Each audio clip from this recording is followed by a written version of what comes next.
Today on the Garden Fix, we're going to be talking about how and when to winter sow.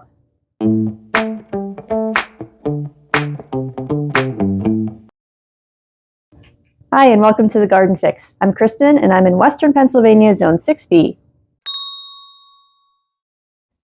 Today we're going to do winter sowing, and let's first talk about what winter sowing is. So winter sowing is almost a completely hands-off way to seed start in the dead of winter. It allows the seeds to wake up naturally and grow when it's time, and also helps produce a very strong and hardy plant that does not need any hardening off. So this is a great method if you are very limited in space and you don't have a good setup in your house for grow lights and such. This can all go outside and doesn't have to take up any space in your home.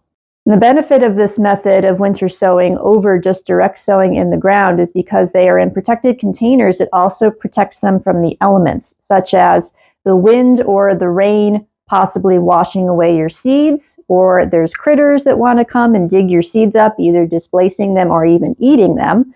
And then once your seeds do start growing in that little small seedling stage, they're unprotected from the elements, or they can be, again, eaten by some little creature. So the next question is, when do you start winter sowing? So typically most people start winter sowing in January or February. It's usually when you have nighttime temperatures that are below 50 degrees, you can start this method. And what seeds you want to look for is, this is a really good method for perennial seeds, seeds that need cold stratification. So what that is the seeds need a period of being subjected to cold weather for them to germinate. And sometimes you can get away with this of just putting your seeds in the refrigerator for a month, but this way nature takes care of that naturally. And then also you can look for annual seeds that say that they are cold tolerant, hardy, readily reseed. Those are all great candidates for this method. Now we are going to be doing a part 2. I have so many annuals that I want to use with this method, but we're going to wait a bit longer. We're going to wait until approximately a month out from our last frost date. So typically around March, maybe middle of March, we're going to do another video that's going to be all annuals. Okay, so your next question may be, what do you need to get started here? So one of the most important things is selecting the right container. The traditional winter sowing method is done using milk or water jugs that are clear plastic or opaque, that you cut 3/4 away around the middle, open them up, fill them with soil, make sure they have drainage, and then you put your seeds in and tape them back up, pop the lid off, put them outside. I have done that method before. It's a great method, but I keep tweaking this method to see if maybe I can make it a little bit easier to overcome some of the challenges towards the end of the season with the milk jugs or water containers that I've encountered. So for me, I'm going to walk you through the process today of what I am using. So the first thing is your container to hold your whatever vessel you're putting your seeds into. So I have these kind of shoebox size plastic containers, and they are clear. And that's important because you want to make sure that your container lets the light in. So then my extra step here is I want to fit as many different plants in these containers as possible. So over the last growing season, I saved all of my small containers that we purchased our small perennial or annual plants in. So one of the most important things is you want to make sure that whatever you choose has room for 3 to 4 inches of soil. Any less than that, your soil is going to dry out too quickly. So it's important to have that amount.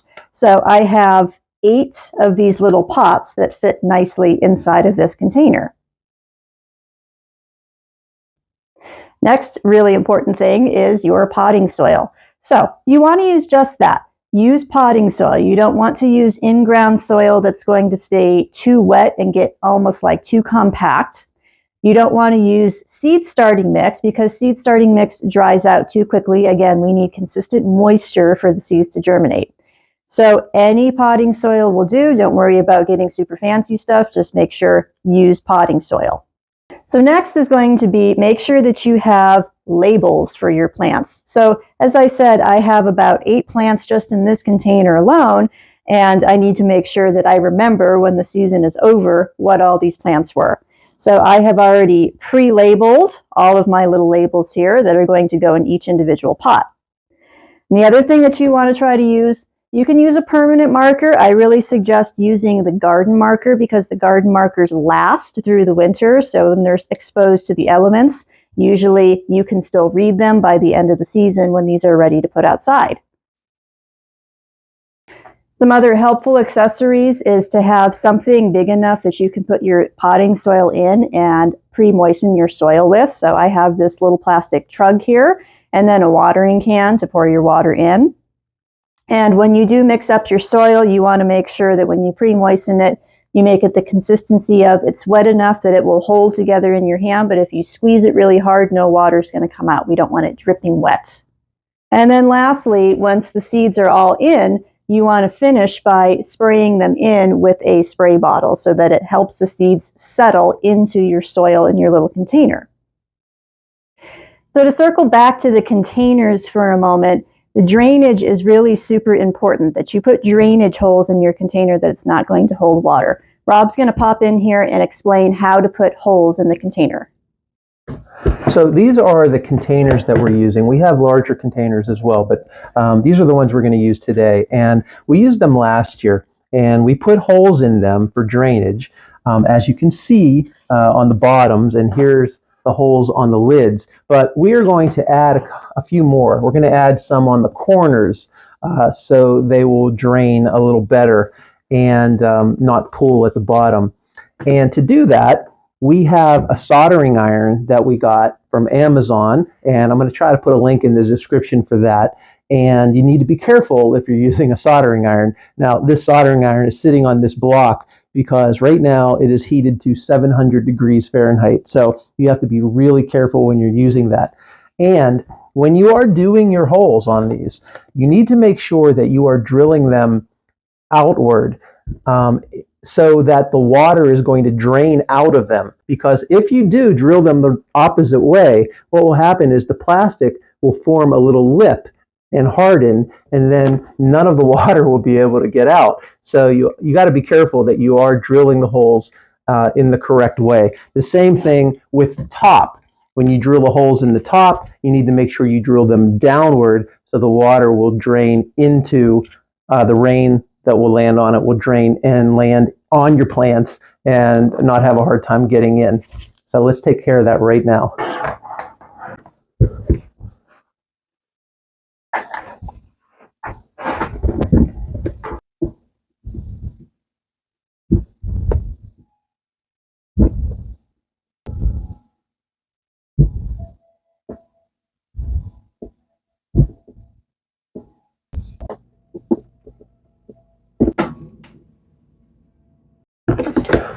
Okay, so there you go. We have some holes in here, and they're already sealing up the way that I wanted them to. So there you go. All right, so now here comes the fun part. We're going to talk about what seeds we're going to be planting today. So first up, I have an annual. This is Bachelor's Buttons Classic Magic. These came from Floret. And the reason why I selected these annuals is because it says on the packet that they don't like transplanted. So you don't want to be messing with them as little as possible. And it recommends direct sowing. And it does recommend that you can direct sow these in the fall. So these are a great candidate. So I am really excited about these because they are going to be like a very deep, deep purple. And they get 36 to 40 inches tall and need full sun. So next up we have a perennial. So this is Delphinium Pacific Giants mix. And again, perennial, any perennial is good for this method. So these look really pretty. They're going to be a wonderful mix of blue, white, purple, pink, even looks like magenta and lavender. So these guys need full sun and they get 4 to 5 feet tall. So next up I have a Snapdragon mix called Tall Maximum Blend, and as the name suggests, these guys do get pretty tall. They get 30 to 36 inches, and this looks like it's going to be a very nice mix of red, yellow, white, pink, and purple. And Snapdragons can sometimes be a perennial for us, and a lot of Snapdragons do like to bloom in the cool season, so again, these are a great candidate for winter sowing for those two reasons. Next up, we have Larkspur. Now, Larkspur is the annual type of Delphinium. And larkspur is an annual that needs cold stratification. So you'll even see it mentions on the packet that you should put these in the refrigerator for at least 1 to 2 weeks before sowing them. So again, great candidate for winter sowing.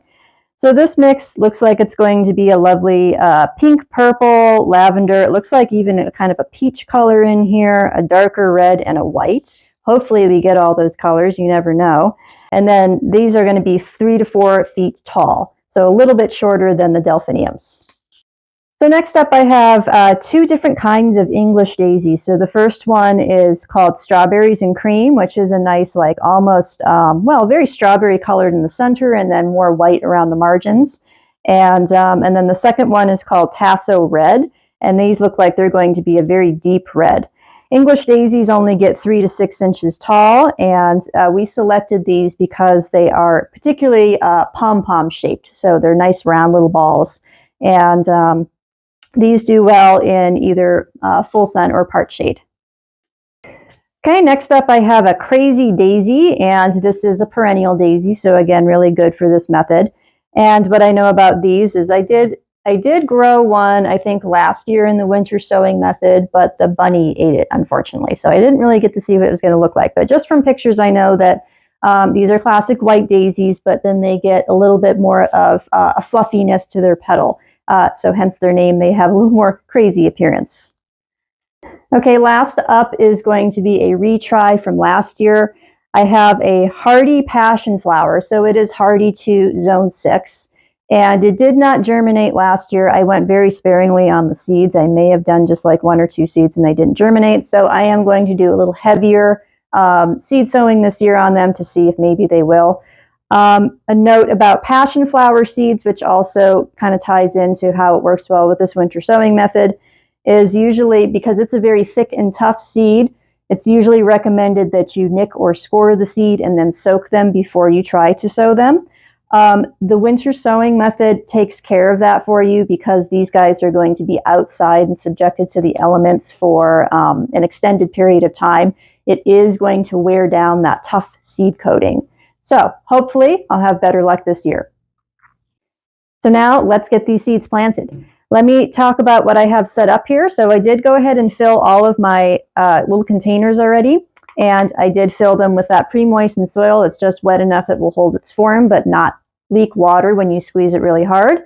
So I filled the container up just a little over 3/4, make sure you leave a little bit of a lip at the top, and you lightly pat the soil down just so that it's settled in the container, but don't really compact it down. Okay, so I have all of these guys lined up in here, and then we're going to get going with the seeds. So what's really important is that you look at each of your seed packets and you see what it says for the planting depth. So some seeds need light to germinate, which means you're just going to sow them on the top and barely press them in. But other seeds need total darkness, so that they need to be put in the soil at least 1/4 of an inch and covered completely so that no light is going to get in. Okay, so I'm going to choose a seed here to get started with and make sure I label them all after I put them in, and then we'll wrap up after that. So I'm going to show you just 2 examples of the seeds that need to have light and just be surface sown, and then some seeds that need to be pushed into the soil. So I'm going to first start with the English daisies, and they are really, really tiny little seeds here. And my thought was originally I was going to do, I think, I don't know, possibly 3 holes in each container, and then put approximately 2 seeds in each. Now that's going to be really difficult, these little guys, but we'll see here. So I'm just going to scoot some out on my hand here. Yeah, that looks about good. So very, very tiny little seeds. So I'm just going to pinch up. I'm not going to worry about, it's obviously going to be a lot more than just 2. And I'm just going to sprinkle them in one corner, another corner. Maybe I'll just see what I can get here. Just kind of spreading them out maybe in each corner for these English daisies anyway. Some in the middle.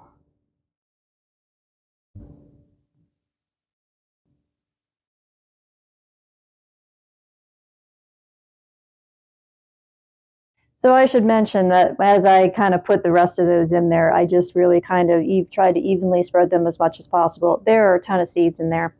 And something that you'll see that comes up in the winter sowing method is it says that you should sow them very heavily and then plant out a hunk of seeds.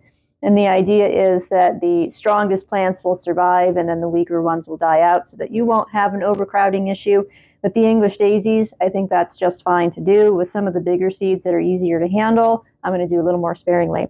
So let me just complete this one and I'll show you what I do. So because this is a surface sown one, all I'm going to do is take the squirt bottle and I'm going to make sure that I just really saturate the top.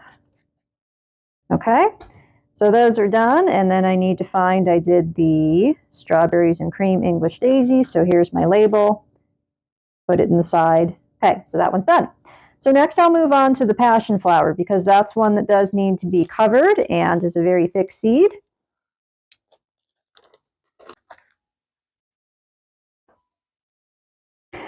Okay, so I've selected about 4 seeds here, so I'm just going to do with that. Now, you can always take something like you can take the marker if you don't want to use your finger and make little depressions for where you want your seeds to go.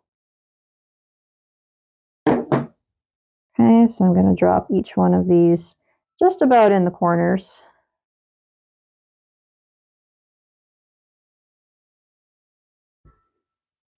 Okay, and then I'm going to make sure that I push the soil back over the top.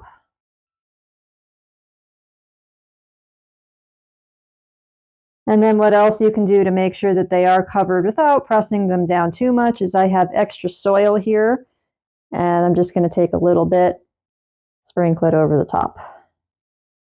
Make sure that they're fully covered and lightly pat them down. Okay, and then that last step is going to be still really saturate them with the squirt bottle. I find my passion flower label, put it inside, done. Okay, so I'm going to do the rest here and I'll show you when it's all finished.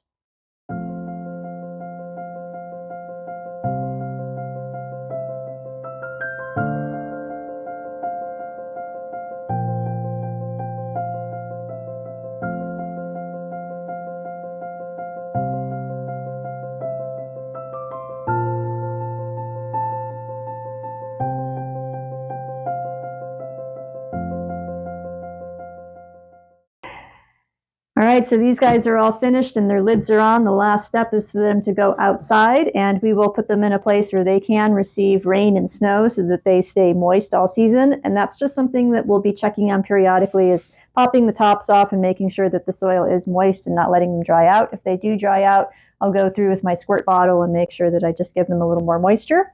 So we will be repeating this whole process again in March for all of our annuals. Okay, guys, so we're going to get these outside now, and if you haven't subscribed, please do. Please like, please comment, and join us on Instagram if you can too. So until next time, we'll see you in the garden.